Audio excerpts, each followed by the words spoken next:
Kuya Father, usap man ako pagsulti sa kumba ngadto kay Ate Tubi, kadili lagi ko niya sutod. O niya ako siya hignan, mark my words, plan your work and work your plan. Ano na simple as that. Plan your work and work your plan.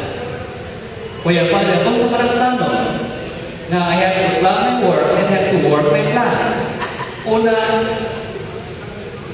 na imong pangwitawan ang tatay sa imong ati tubig. Kung sa man niya ibili, ay hindi Kuya Father, dahil siya ang kaya luto at bang sa sentang. Ako siya ningnan. Kada sweldo rin mo sa 15, sa 30, kagaya siya 200 para kapital, pagkaya o iniluto. Kung doon ay pakapit, side rate, kaya o surface. Yung banan ang iyang, ang papa sa iyang natin. Kaya nga tiyatihan, ang sayang atin tubig. Kung nga nakabanding sila, kaya iya pagluman na kung sukyot kaniya, ka-plan your work and work your plan.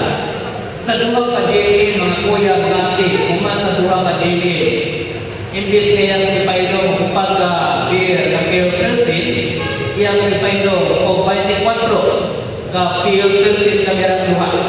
Kaya nga naman, kaya efektibo ko ito ang sugyot na niya, ka-plan your work and work your plan. Kaya una niya kamulitawan ang tatay sa iyang ate, after that, nakuha ang pagbati, nahulog ang pagbati sa tatay sa iyang ate, sa duha ka JK, pagkahuman, ayan pa rin siya, gisugod sa iyang ate tubig.